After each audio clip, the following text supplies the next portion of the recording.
Soyez les bienvenus sur votre chaîne chrétienne. Faites des disciples TV, c'est Jésus-Christ qui règne. Une chaîne qui vous propose un large panel d'émissions gospel, telles que Jésus-Christ qui règne, Gospel École Adoration, Sur la montagne des disciples, 1 heure avec le Saint-Esprit. et l'École des disciples. Faites des disciples TV. Abonnez-vous massivement sur notre chaîne, qui est aussi votre chaîne. Faites des disciples TV. Partagez nos programmes, Témoignage. les enseignements, nos prières. Faites des disciples TV. N'hésitez pas à vous connecter. Une seule adresse, un seul lieu de rencontre. Faites des disciples TV. C'est Jésus-Christ qui règne.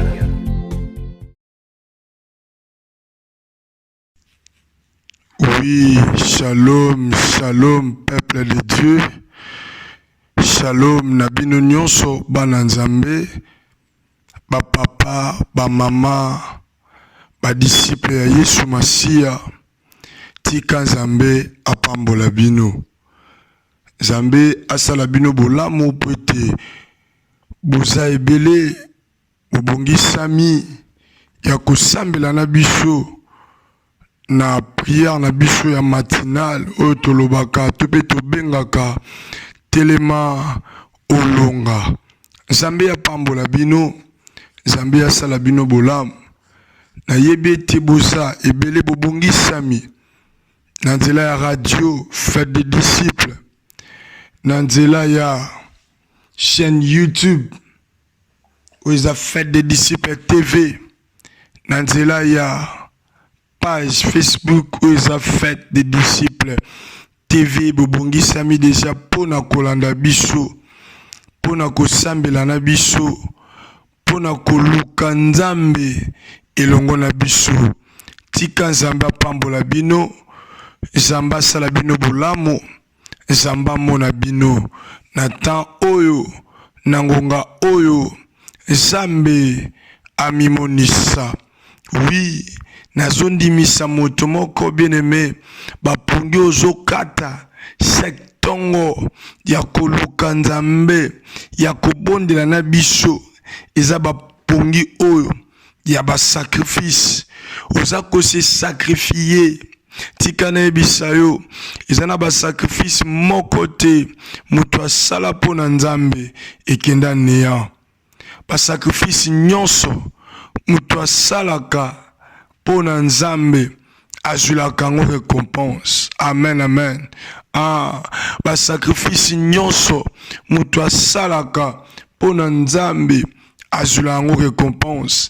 Yango komona te komilobela teke nazo sala musala pamba ya kolamuka katongo kokataka pungi pona kobondela nzambe nazo zwa pe résultat. Non, je viens te dire simplement obondela nzambe oluka nzambe nzambe ozoluka yenda pesaka yenda futaka yenda salaka bolamu. Oh, nzambe tozoluka tongo nyonso na prière ya matinale oza telema pe olonga azanzambo apambolaka azanzambo afutaka na basacrifice azanzambo asalaka bikamwa azanzambo oyo ayokaka losambo pe apambolaka. Yango eloko nazo senga disciple moko ozolandanga kolemba te koluka nzambe. Tant que nanu omoni te makambo oza nango poso mona kotika oluka nzambe te. Ne lâche pas Dieu ou ne laisse pas Dieu tant que omonité ba résultat oyo bando luka osimba epesamela yo. Tika zamba pambola yo. Est-ce que ko betela nzambe maboko? Est-ce que ko acclamer pour nzambe? Beta maboko wana malamu, acclame, acclame bien, acclame pour le roi des rois. Betela nzambe maboko, betela nzambe maboko, betela zamba lola maboko. Oui, tika nzamba pambola yo, yambo tokota na ben, ya prière na biso, na sengi ndeko ya radio, partager lien, pe inviter bandeko. Na bo sanité, ndeko ya Facebook, partagez page Facebook, partagez lien. Oui, en même temps, bandeko ya chaîne YouTube, partagez lien. Na bandeko pe invité bango.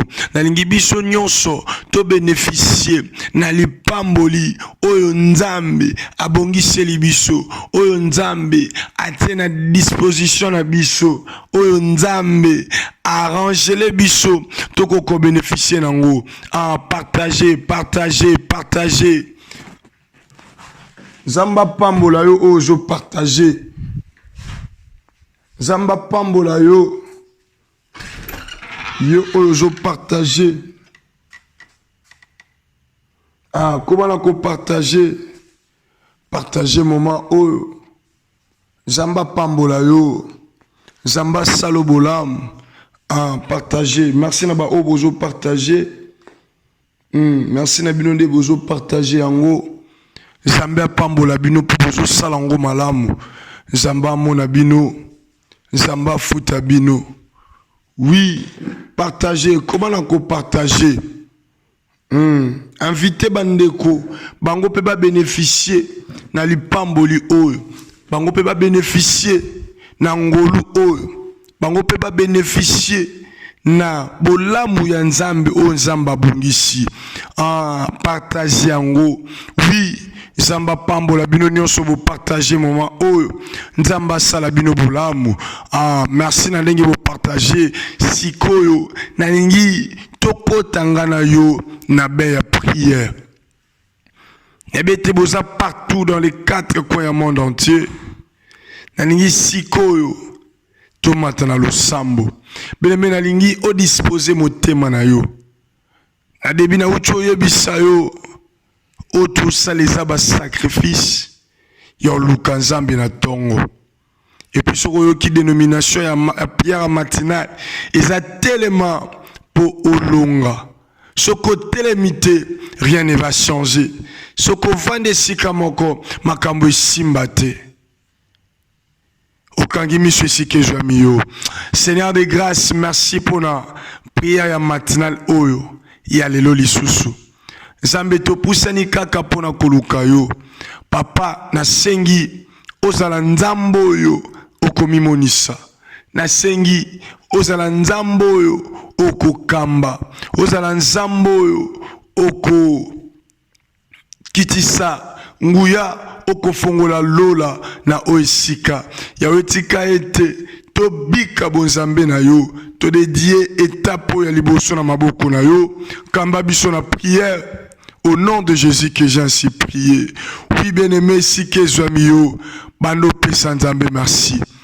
Élevé comme Nzambe, bando tombo Nzambe, oui, apesio pema, oui, apesio makasi, oui, apesio bonne santé, oui, asali ongolu, okoka kola muka, bando pese merci, bando tombo la ye, bando kumisa ye, to sambeli au nom de Jésus, tombo Nzambe, pambola Nzambe, kumisa Nzambe, netola ye pour mériter, sanjola ye pour yenda bongi, likolo, nase na mabele, Zambende a mérité sikawa, Zambende a bongi sikoyo, tombola ye, kumisa ye, sanjola ye, ye liziba maya bomon, ye makasi ya basantu, ye like ya motema, Yahweh, mokota zalokola yo, mokota kokani na yo, mokota kobimalo bake yende Nzambe, Yahweh talatoye, na émission ya telema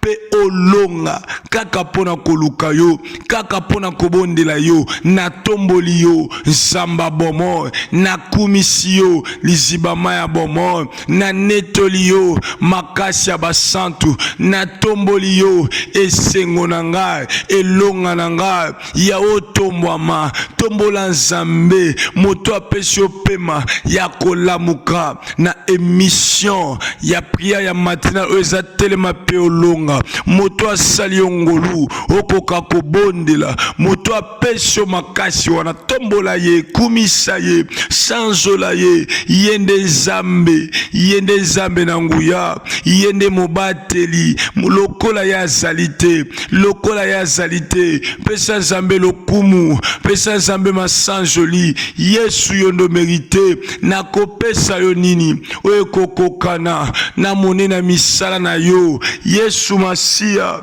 bambala mosusu nazala kyo mituna soki ya solo masio lingakanga bambala mosusu nazala kyo banza ete opesanga mokongo otalano basusu oyebisinga nzoka miso na yo ezalaki sepa na ngai otianga na baproje na yo ya malamu molimo na yo otiakati na ngai asosolisi ngai kotambola na yo ozwa mikumba na ngai ozwa bapasi na ngai yawe na pamboli yo yawe na tomboli yo yawe na sanjoli yo yo nde nzamba bikamwa yo nde nzamba bomo yo nde nzamba bibilia. Merci Jésus.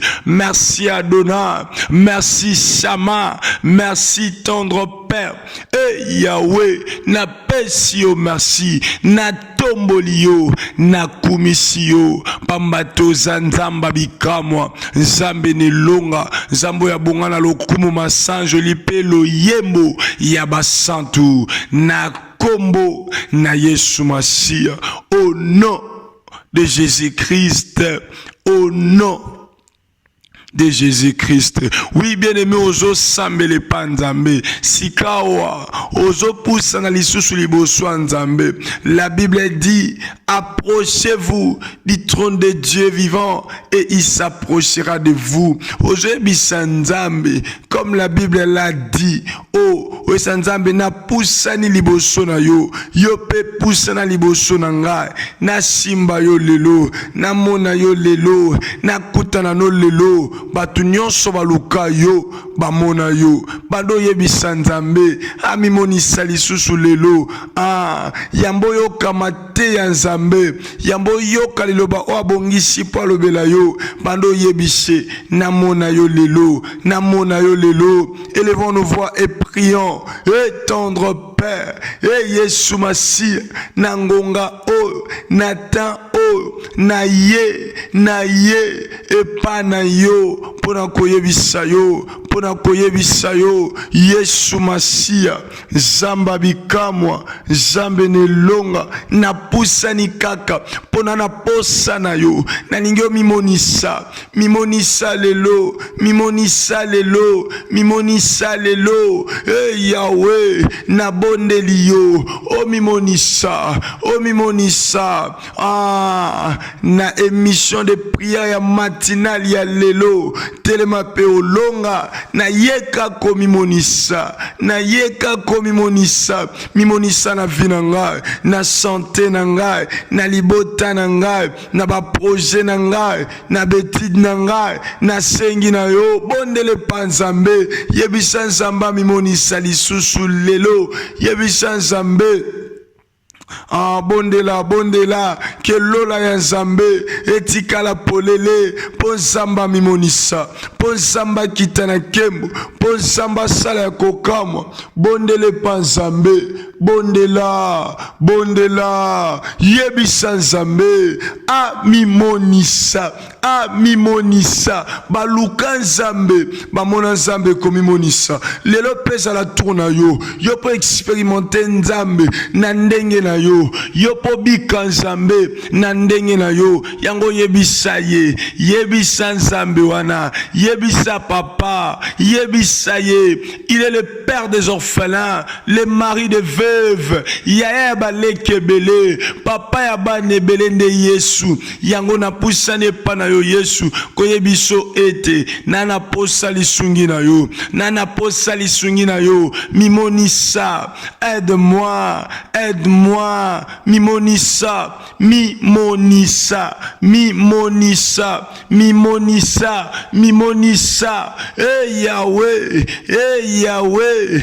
Yahweh nazopondela yo na tango oyo na moment oyo Yesu Masia je te prie Adonai, viens te faire apparaître. Yaka komimonisa, yaka komimonisa, Yesu Masia, Samba Bikam. Oh, merci, cher Saint-Esprit. Merci de m'avoir soufflé ainsi. J'ai des prières. Cher Saint-Esprit, oh, na ye nazo senga, tata mimonisa,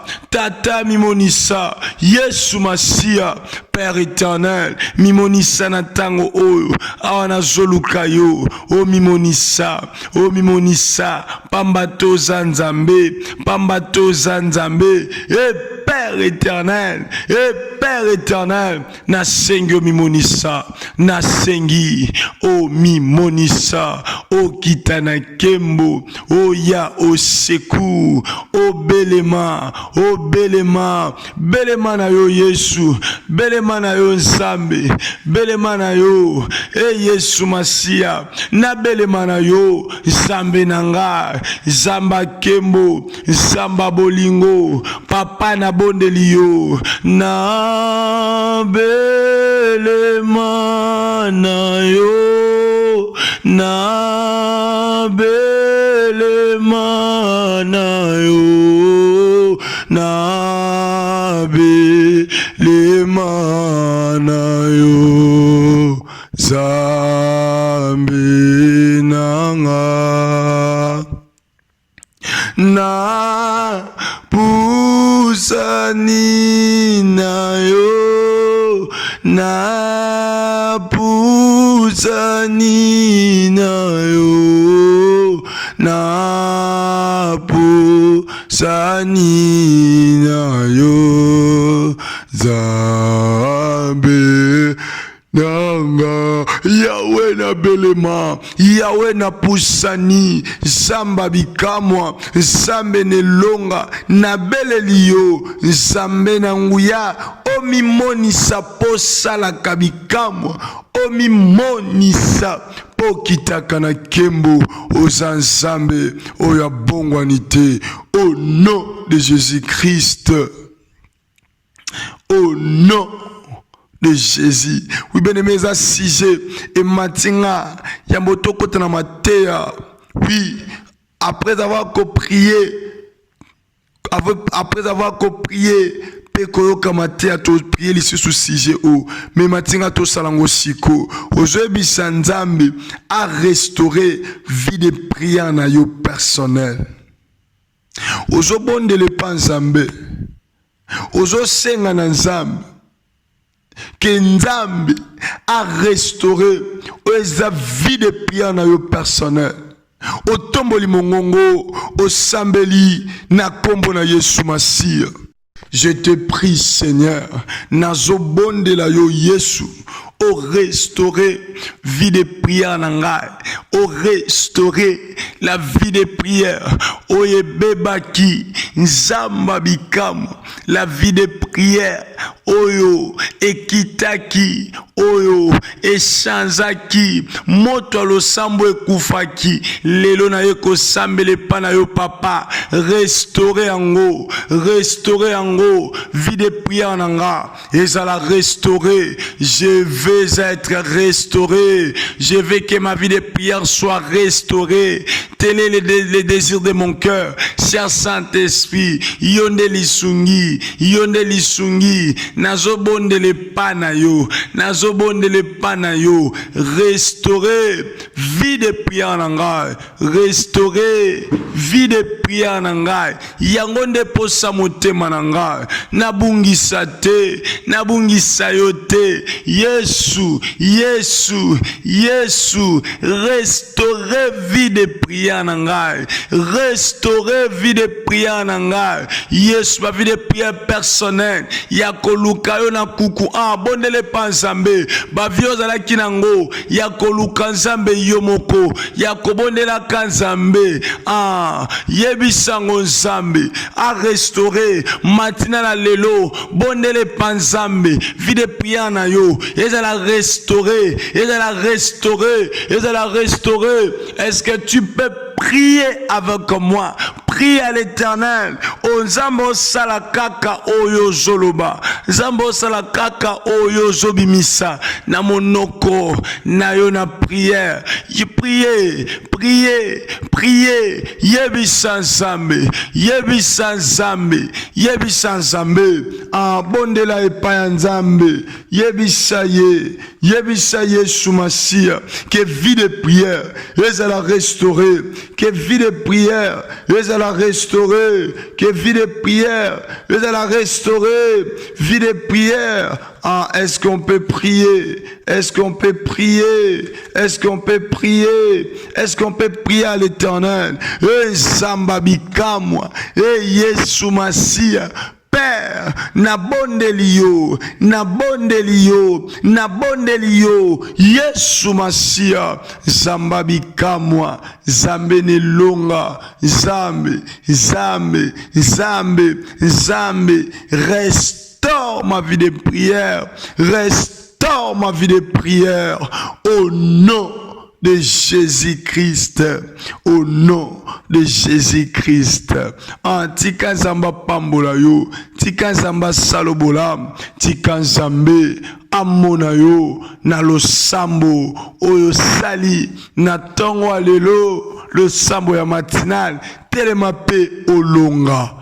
Oui, tozo kote na deuxième étape na biso oyo exhortation. Mena lingi Okabango na maboko Nzambe. Bible Zoloba, dans l'ère des 13, il crièrent à l'Éternel, et l'Éternel avait envoyé sa parole, et la parole de l'Éternel les avait fait guérir. Aujourd'hui, Nzambe atinda lilobanaye. Kolo alobaki akotinda nzala ya bileite menzela ya liloba yango yebisa Nzambe alobela yo na prière ya matinale ya lelo ya telema pe olonga Nzambe alobela yo to sambeli au nom de Jésus. Seigneur, tu parles mieux que les hommes. Yahweh lobela biso na tango yo to ana posa to yoka kaka yo Yesu.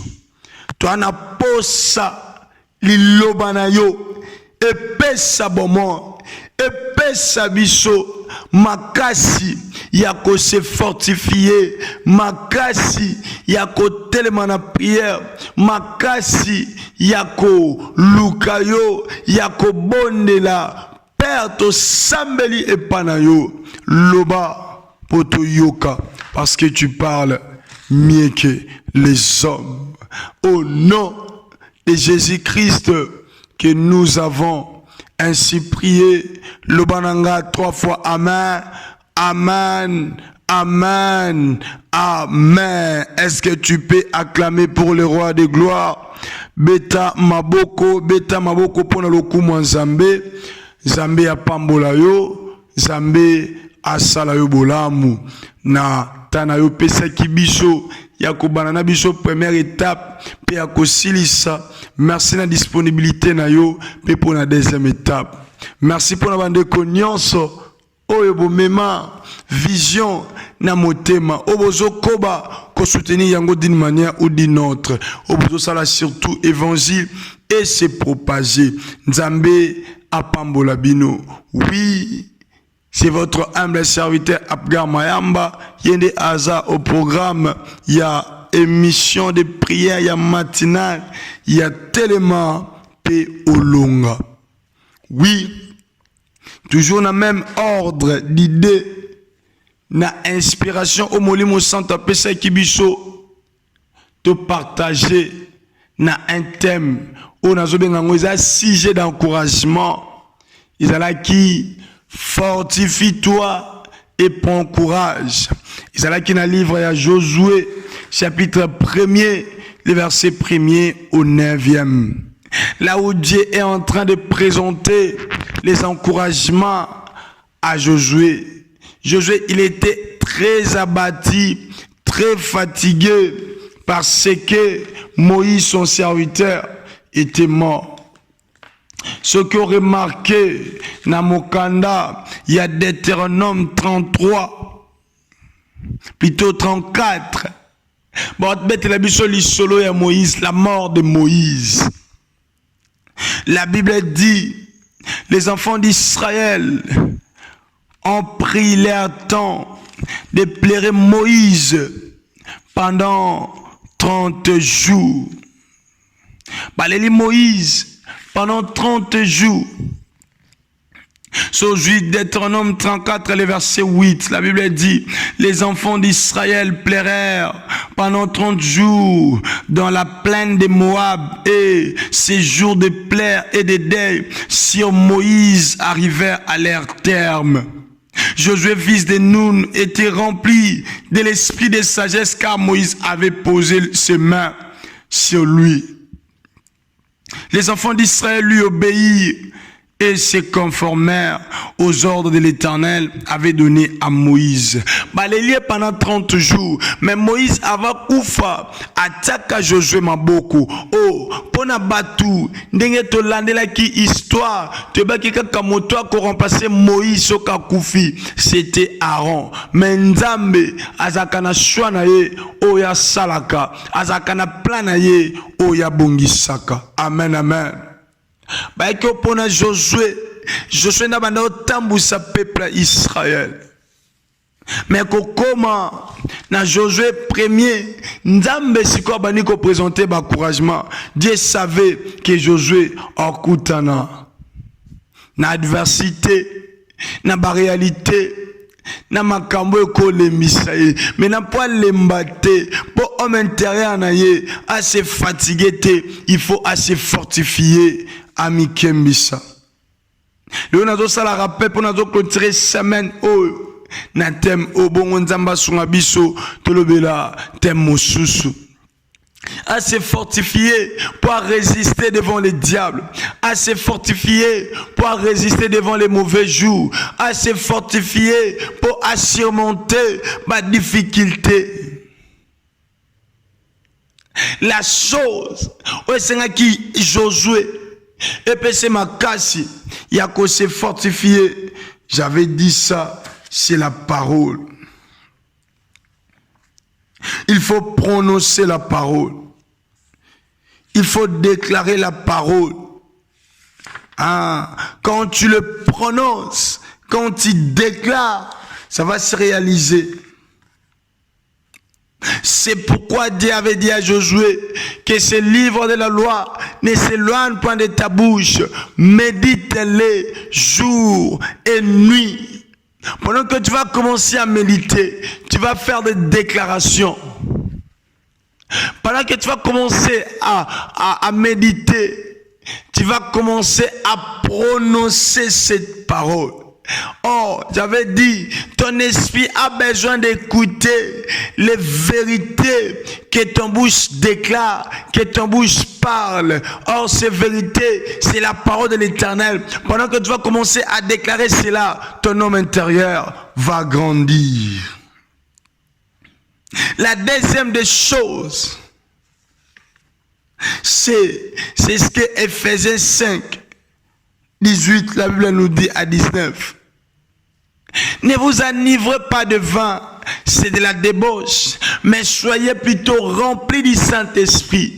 Entretenez-vous par des psaumes, par des hymnes, par des cantiques spirituels. Natangla Kibiso, livre, il y a Psaume 27. Ah, David est en train de déclarer: Éternel est ma lumière et mon salut, de qui aurais-je crainte?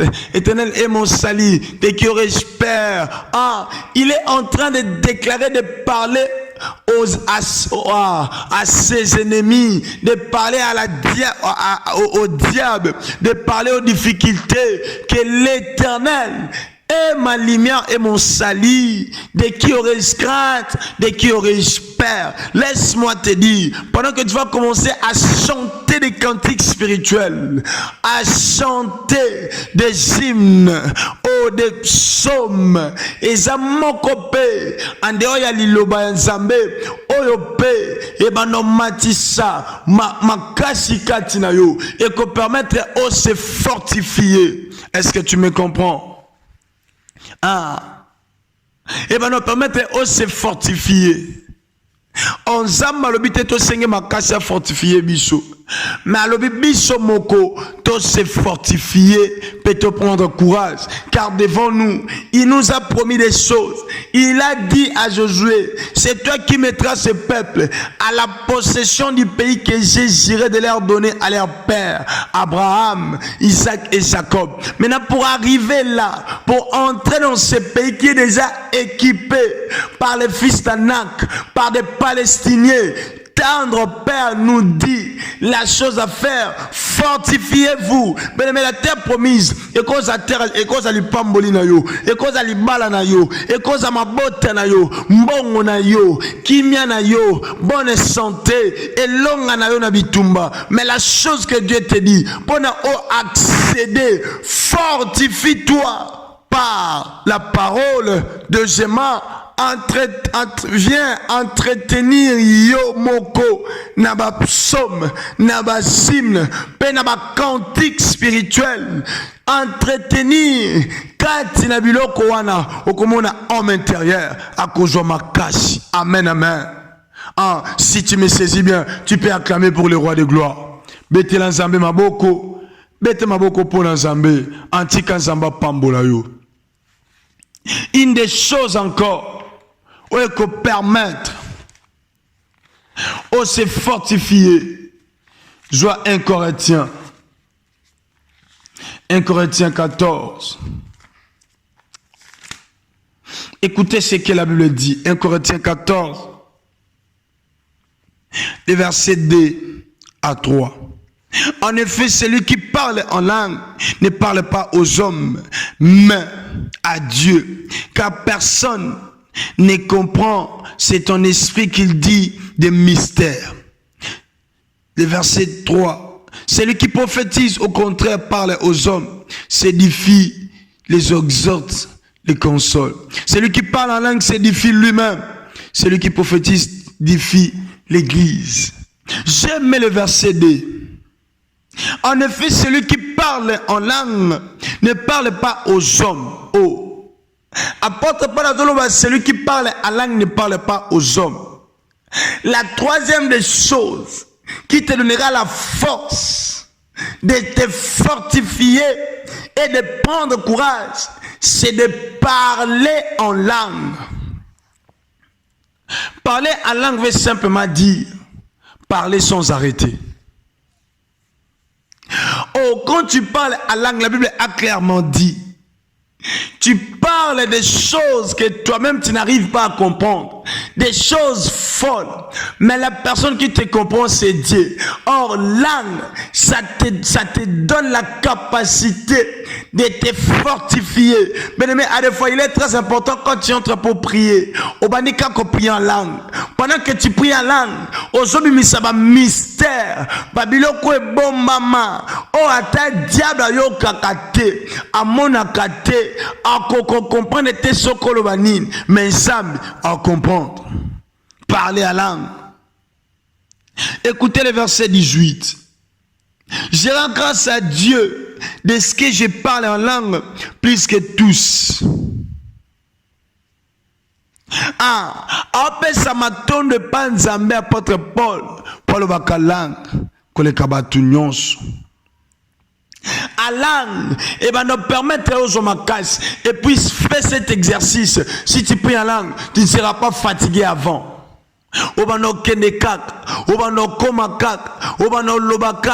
Et Dieu tout-puissant, azoyoka pazo yambayo. À langue. Pendant que tu vas commencer à prier en langue, et songayo aussi fortifié. Le verset 26.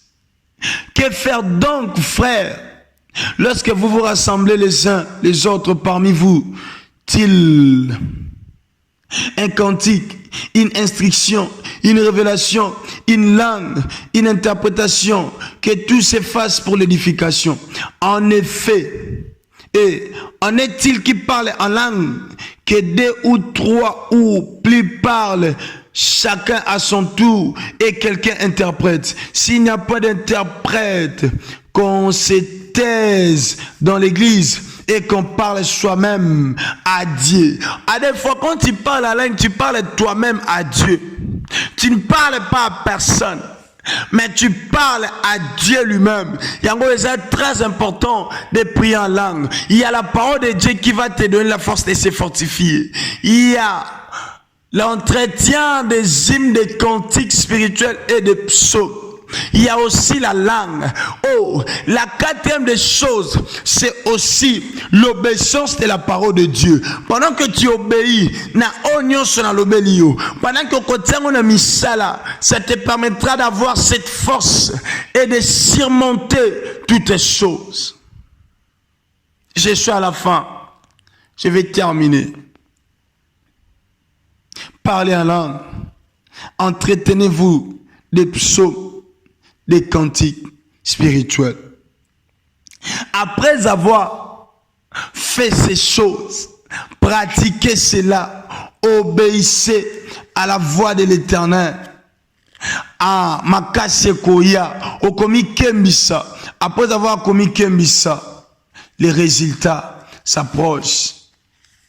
Lorsque Josué a joué d'encouragement à Nzambé, ce que toujours dans le livre de Josué chapitre 1er, le verset 10, la Bible dit, Josué donna tes ordres aux officiers du peuple. Parcourez les camps et voici ce que vous commanderez au peuple. Josué, après avoir causé encouragement par Nzambe, après avoir causé ma stratégie, ma caméra pèse encouragement, à Telemi, abandi au pèse ba ordre, abandi au loba, on a yebisa motomoko, makambo yoki, quand so pratiquer yango, ozo makasi, yango na déclaré, zo makasi peut tellement bando loba, oh je déclare pour ta vie, zo makasi tellement bandako ordonné, bando pesa mitindo, bandako changer badonné, bandako bongo la makambo na kombo na Yesu. Akando ndimi esalamela yo. Kando ndimi ekokisamela yo. Josué akomo pesa ba ordre, akomo pesa mitindo, na komi nanga na suka. La parole ekobota kati na yo, ce que vous avez médité. Les cantiques spirituels et ça l'a fait katina yo. Ce qui kaka ozo méditer en haut, oza ko s'entretenir. À l'âme et bon ti sa makasi katino se fortifier peut prendre courage. Tango bano lobango mingi. Quand tu vas obéir à la voix de Dieu, c'est alors que Dieu en ça l'a été aussi fortifié, peut prendre courage. Après ces quatre choses, résultat changer na sambeli. Yo ozo kita ko bonde la nabiso. Ya ko luka nabiso nzambe na sujet d'encouragement o ya fortifié te prend courage. Samba mimonisa na vie na yo. Zamba salilo ozoluka. Zamba pêche pour motema. Reçois cela. Ah, que le ciel te donne ce que ton cœur désire. Reçois cela. Reçois cela. Que le ciel, que la terre, pêche ozoluka. Na kombo na Yesu. Bete na Zambe maboko. Ah, bete maboko po na Zambe. Tokomi na suka. Oui. Ah, bete maboko po na Zambe. Bete maboko po na lokumu Nzambe. Nalingi na sambela na yo. Nalingi to sambela. Pele nalingi vraiment au sambela. Ozoba na no pesa Nzambe merci. Pour na sujet d'encouragement au Zamba pesa ki biso tolo belango po pambolama. Ozo tombola ye, ozo kumisa ye, o sambeli na kombo na Yesu masi. Tombola Nzambe. Tombola Nzambe. Nzambe nalinga kete oyoka matea o. Nzambe nalinga kete alobela yo. Nzamba lobeli yo. Pesa ye merci. Pesa ye merci.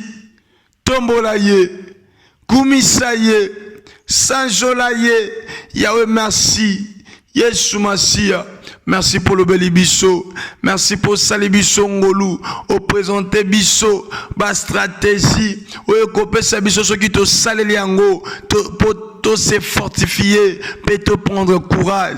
Merci Adonai, merci Shama, merci Jésus. Na tombolio, na kumisio, pambato zanzambe, o kumama, o sanjolama, o netolama, Yesu Masia, Père éternel, matondo nzambe, matondo papa, matondo Yesu, na kumisio, na netolio, na Sanjolio, Zamba Bibilia, Oza Malamu, Oza Bolingo, Mbeka ne kulusu, Omi pesa ponanga. Merci pour la liloba kitoko nzambe, O lobeli biso. Merci Adonai, merci Shama, merci Jésus. Mon âme te bénit, mon âme te loue, mon âme te célèbre. Hey Yahweh, hey Yesu Masia, Yahweh, Yahweh, Yahweh, Yahweh, Yahweh,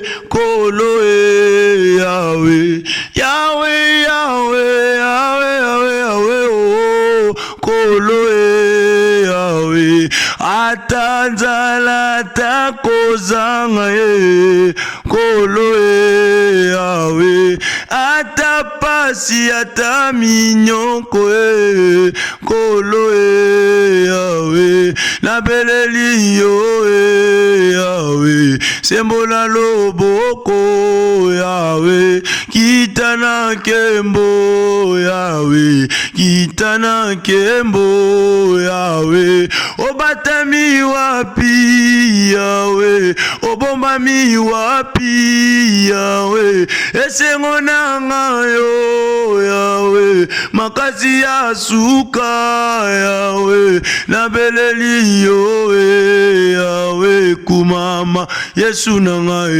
Yahweh, kumama, elombe nanga, Yahweh, kumama, mopesi libala, Yahweh, kumama, mopesi mabota, Yahweh, kumama, zambe na kembo, Yahweh, elombe nanga, Yahweh, kumama, elika motema nanga, na mesa na kotela yo motema, zambe nanga, Yahweh, kumama, zambe nanga yo, Yahweh, kumama, zambe nanga, tangwe koki Yahweh, oh Yahweh totomboli yo, pamba to zanzambe, pamba to mérité, pamba to bongi, na lokumu pe masanjoli, yondo zanzamba bikamwa, au nom de Jésus-Christ, au nom de Jésus-Christ.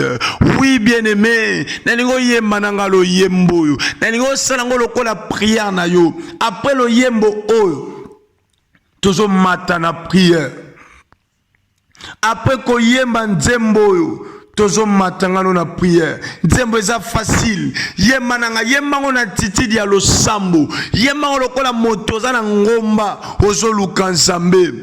Tangwe koki yawe, tangwe koki ye. Tangwa kobika bola munase na moyo, tangwe koki ye. Tangwa kobika ba résultat positif ya lo sambo, tangwe koki ye yawe. Oh, tangwe koki ya, tangwe koki ye. Tango tobika bilembo na bomoi na biso, tangwe koki ye. Oh, na beleli yo, Yahweh, sembola loboko, Yahweh, elombe nanga yo, Yahweh, kumama, Yesu nanga, Yahweh, kumama, Papa Yahweh, kumama, Yesu oh Yahweh, Yahweh, Yahweh, Yahweh, Yahweh, Kolo Yahweh, Yahweh, Yahweh, Yahweh, Yahweh, Yahweh, oh, Kolo Yahweh, ataba susi, atapasi na motema Kolo yemba boye basusi eleki motema pasi ye bandana belela yo ata e anote o mbula mobimbe koki papa ya no la bana yemba basusi eleki motema pasi ye papa na belela yo ata e anote o mbula mobimbe koki papa ya no la bana yemba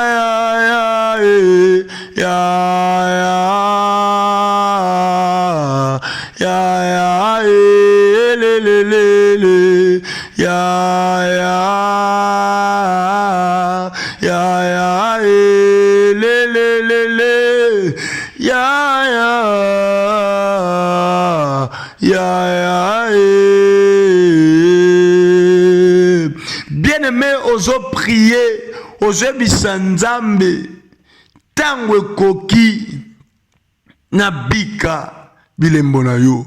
Mais avant qu'on t'en a prié, pendant que je chantais, nanda mona bopesa mutu mwana mwasi. Bopesa na couple moko bébé ya mwasi. Je voyais mwana mwasi ya pembe. Je ne sais pas. Un bateau bazola nanga. Couple moko bo wumeli na stérilité. Tikana biso nzambe. Amoni ba sacrifice na bino matinal. Amoni ba sacrifice na bino na prière matinale. Kaka ndenge ange yebisaka Marie. L'année qui vient, dans cette même époque, je reviendrai et Sarah, ta femme, aura un fils. Moi aussi, je déclare, Kangada Tchalelo, l'année prochaine,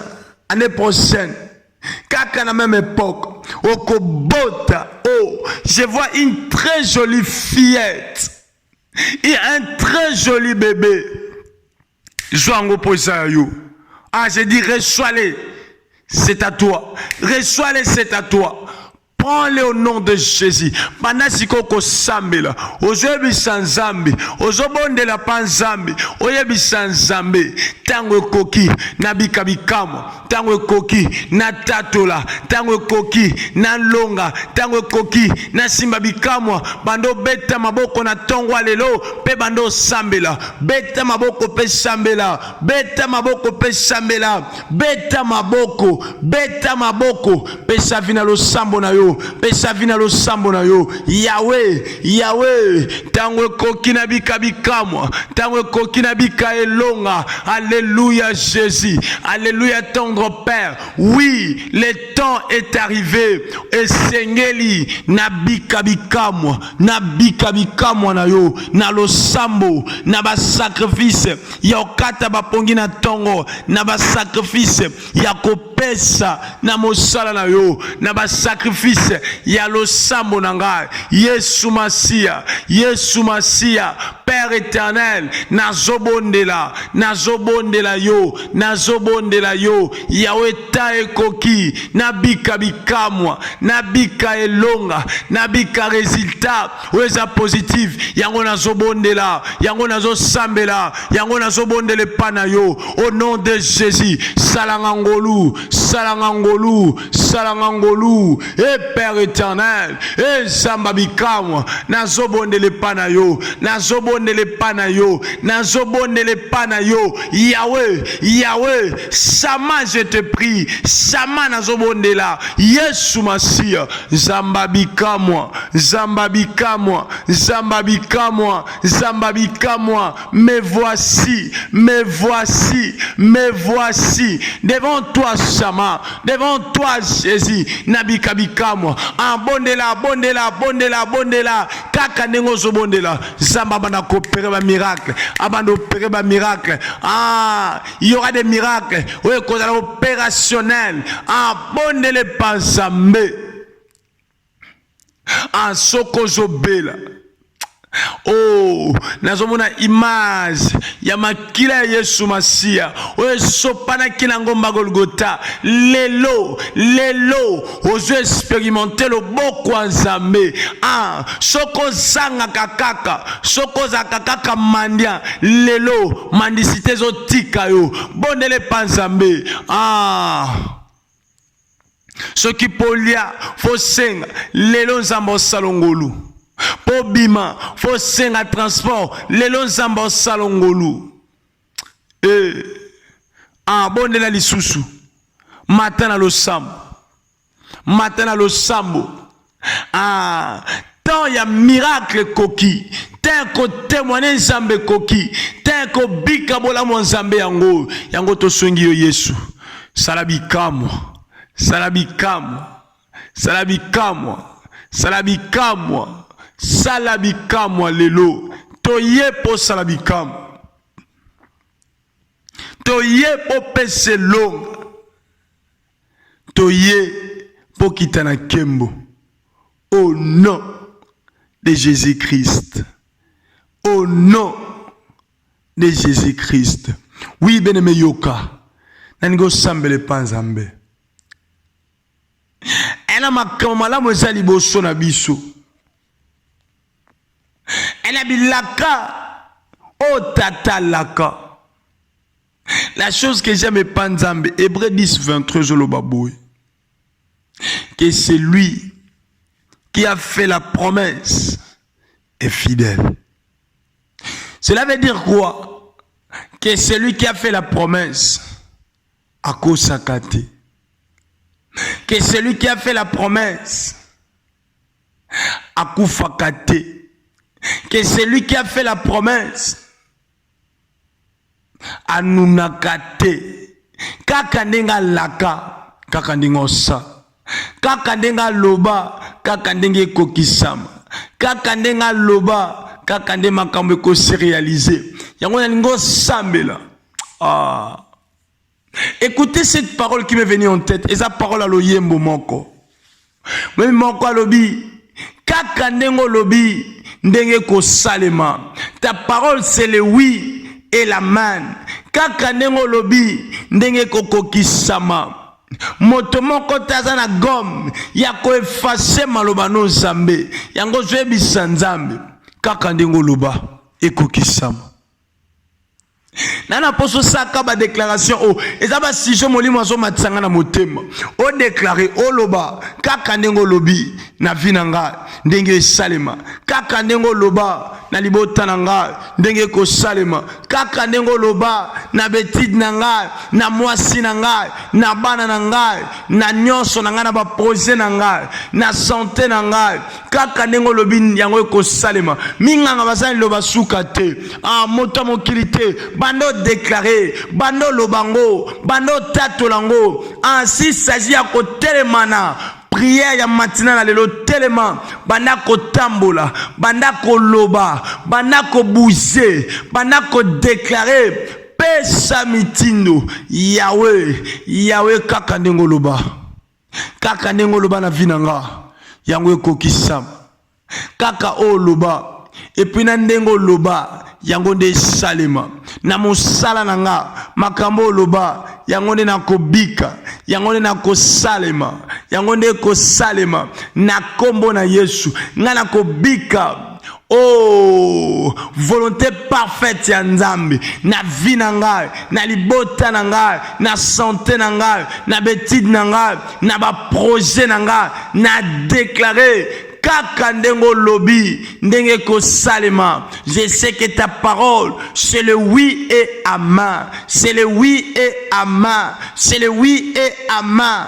Amina, je n'ai pas peur, je n'ai pas peur, je n'ai pas peur, je n'ai pas peur, car ta parole c'est le oui et amen. Déclare la parole avec autorité. Déclarer en mon thé.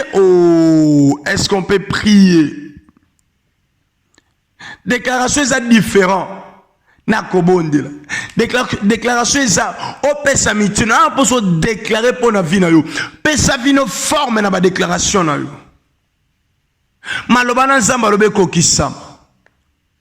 kaka ndengo loba Yesu ekokisa kaka ndengo loba ekosalema kaka ndengo loba ekosimba kaka ndengo loba je marcherai la tête haute kaka ndengo loba makambo esalema ata miso bomotolelo emonite ata maboko esimbi te ata makolo enyati te ata monoko etatoli te mais un jour, one day, tu feras quelque chose. Kaka nengo lobi ndenge salema. Déclarez yango. Oui, to comme na biso na suka to kene poto cité. Déclarez yango. Déclarez encore. Déclare encore. Et façonnez vinayo. Et longo la malade. Ah, déclare des choses. Au nom de Jésus. Au nom de Jésus-Christ. J'espère que oyo kilo sambo na biso Yesu. Yo nous amo yo kilo sambo Yesu. Yo ne soki to lugyo mimoni saka Yesu. Eh samba bikam. Au nom de Jésus-Christ. Oui, bien aimé, on va prier. Tobonde le panzambe. Ozo sambe. Oyebisa nzambe. Na émission de prière. Ya matinal ya lelo. Obika ngolu ya nzambe. Na domaine nyonso. Ngolu moko extraordinaire. J'aimerais que o prier sujet o yasuka na motema mobimba. Eza sujet matinga. J'avais l'intention de faire ça. Sujet à restauration. Mais c'est sujet de la grâce. Mais venu en esprit. Vous savez pourquoi la grâce? La grâce élimine les efforts humains. La grâce enlève les capacités, des potentialités à Moutou. Grâce. Et longolaka makasi ya mutu yona lingo bando sambela obi sanzambe nana posa ombre de tout puissant et couvrir ngai pona bika grâce na yo na ba dimension mosusu yebisango nzambe na boyi koganga kobeta sete mena tikelo sambela bondela au nom de Jésus-Christ. Bondela yebisan sambe yebisan sam o trouver grâce liboso na ye o trouver grâce liboso nzambe lelo na émission de prière matinale trouve grâce devant Dieu. Trouve ton utilité vers les autres. Est-ce que tu peux prier de tout ton cœur? Une grâce exceptionnelle. Je veux une grâce exceptionnelle, Père éternel. Salangangolu. Oyokoyebate na nzela na o. Après koto sananzambe ni les résultats. Yahweh, j'ai besoin de ta grâce. Comme cette femme en sang coulant, elle cherchait à te toucher. C'est toi qui l'avais touché spirituellement. Oh, j'écris en toi, oh, et Père éternel, oh, j'écris en toi, oh, Yahweh, nous crions à toi. J'écris en toi, Seigneur, car j'ai besoin de cette grâce exceptionnelle. Salangangolo yango, salangangolo yango, salangangolo yango, pona tatola, pona tatola, pona témoigner monene na yo nzambe. Salangangolu, salangangolu, salangangolu, au nom de Jésus-Christ. Oh, attention bien aimé, il y a une forte onction de Dieu. Oh, et touché ma vie. Oh, je vois des gens tomber. Ah, merci Seigneur pour les vents des miracles. Merci Seigneur pour les vents de la guérison. Oh, merci cher Saint-Esprit. Merci Seigneur pour les vents de délivrance. Bien-aimé, il y a des vies qui sont délivrées. Il y a des maladies qui ont quitté le corps. Oh, il y a les miracles. Oh, et s'opérer et ça les mis dans la douceur. Si tu les crois, reçois-les. Reçois-les. Take it is the name of Jesus. Take it is the name of Jesus. Rubru satalamande lekete brose. The God of my father. Brose ketele rababo, my Lord. This is a brosuta leke. Obra satalama. Sobra de sakala kotelemande rababosa. Alléluia. Reçois les miracles. Reçois la guérison. Regarde les choses qui se passent. Regarde. Alléluia. Alléluia. Au nom de Jésus-Christ. Mais j'ai envie de continuer. Mais il faut du temps. Est-ce que vous avez la gloire en Zambé? Obima, si j'ai souka, to salango, obi sanzambe, oh, il y a une forte onction de Dieu maintenant. Elle n'est pas quoi ma casse nzambo zo rakate bro, c'était la babosa. Et la brasuta lekete ya man de lebro sega. Et la surababosa ta la man de lebro se. Ola ikete le ya man de lebro. Kateya sobra desa ebrusa kamoma izo branda la mandele brosata rabababo se furia de sata rababosa kalike teleyana mana na suta lekete bro sur rabandele mante brusata. Oh, il y a les manteaux de lit, les manteaux de lit. Oh, ils ont la partage à Batou. Il y a d'autres personnes, pendant que tu vas commencer à prier, écoutez ce que le Saint-Esprit me dit. Pendant que tu vas na plateforme, il y a fait des disciples. Et na Batou, mon soupe, pour sa prière. C'est ce que Dieu me dit. Oh, pendant que vous contactez dans mon studio de prière, vous communiquez via des prières dans ma parcelle voisine dans le pango vendre. Dans le pango salaka. Dans ndaku na yo, vous communiquez via des prières dans bateau nyonso bazala na arasu ketelebro rababo sata. Pando sengaka gloire en Nzambe. Gloire en Nzambe. Que ta gloire descend. Que ta gloire. Au nom de Jésus. Restez calme de là où tu es. Restez calme, écoute la voix de Dieu. Losambo de mopanga ekosilisa bitumbo yo. Tozeli yo tote motema.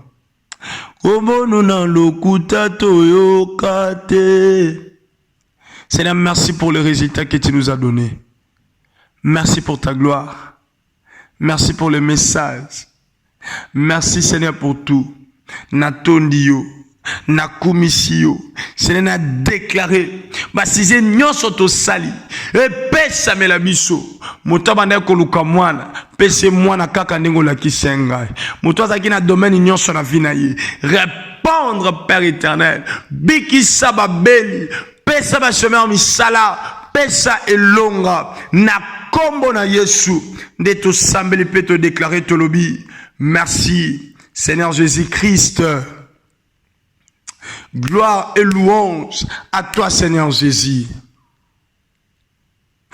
Amen. Est-ce que toko bete la nzambe maboko, beta maboko pona nzambe, beta maboko, nzambe apambola yo, nzambe asala yo bolamu. Oui, to komina suka ya programme na biso. Un grand merci na bandeko nyonso bo koma ki ba référence biblique, bandeko nyonso bo invita ki, bandeko nyonso bo koma ki na ba thème Zambé apambola bino bosungi bandeko ba rejoindre biso en retard, Zambé afuta bino na continuer kaka ko motiver ba disciple nyonso obo mema vision na motema, obo betaka lisolo, obo partageaka ba moment obo invitaka batu, obo sala ete évangile et se propager tina ba fin fond ya ba continent na biso. En tout cas Zamba pambola bino, Zamba futa bino, Zamba sala bino bolamu, koba toujours ko sala mosale longo na biso.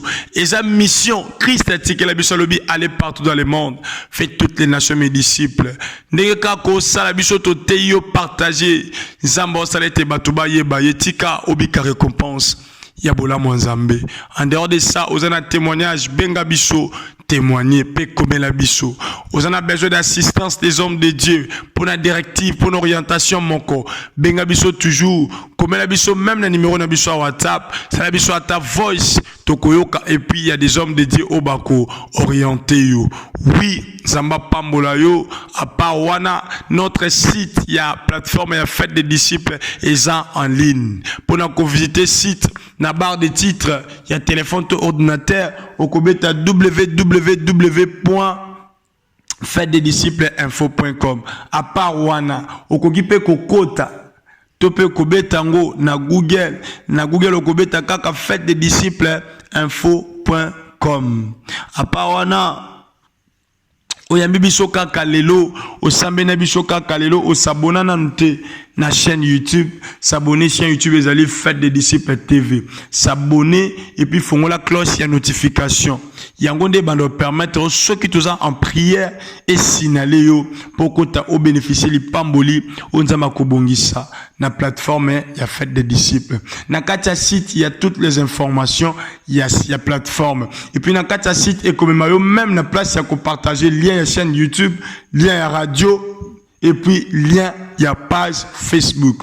Tout change qui peut héberger ya radio. Pour nous télécharger application ya radio, côté na Play Store, bêta Fête des Disciples. Soko beti et comme c'est le logo, il y a Fête des Disciples et puis au komona pour télécharger application à radio. Tout comme Nabiso na souka et belé vraiment ya kolobezate. Un grand merci. Nabilo nyo sobozala qui de partout ya ko prier pour Nabiso. Na sengi nzamba pambo la journée na yo. Nzamba salobo lam dengo zobima olonga. Ah na bo sente ko ebisa yo continuité ya séminaire au thème zala qui d'où vient ta souffrance. Oza 2 semaines ya ba prière intense paix à délivrance avec les pasteurs Dieudonné Ngunga et Zokoba. Landa biso ba prière de nuit ezali na pasteur Dieudonné à propos il y a thème ezali d'où vient ta souffrance. Pour na thème oj fortifie pour courage tout ce qui ici awa Zambé akozanga te ko pambola yo par la grâce de Dieu. C'était votre humble serviteur Abgar Mayamba qui était au programme. Par la grâce de Dieu tokokutana lobby na prochain numéro il y a prière il y a matinale ezali telema paix au longa. Nos salutations à la régie. Que l'Éternel vous bénisse, que l'Éternel vous fasse du bien. Bobi manan zambe bolonga, poete nzamba zana bino. Kaleba zolo ba si l'Éternel nous est favorable, nous y serons vainqueurs. Montons-nous et apparons-nous du pays. Tika nzamba longi sabino na kombo na Yesu Masia ndeto bondeli tolobi. Merci Seigneur Jésus-Christ. Bonne journée à tous. Que l'Éternel vous bénisse. Papa Bob, à vous l'antenne. Soyez les bienvenus sur votre chaîne chrétienne. Faites des disciples TV, c'est Jésus-Christ qui règne. Une chaîne qui vous propose un large panel d'émissions gospel, telles que Jésus-Christ qui règne, Gospel École Adoration, sur la montagne des disciples, 1 heure avec le Saint-Esprit. et l'école des disciples. Faites des disciples TV. Abonnez-vous massivement sur notre chaîne, qui est aussi votre chaîne. Faites des disciples TV. Partagez nos programmes, Témoignages. les enseignements, nos prières. Faites des disciples TV. N'hésitez pas à vous connecter. Une seule adresse, un seul lieu de rencontre. Faites des disciples TV. C'est Jésus-Christ qui règne.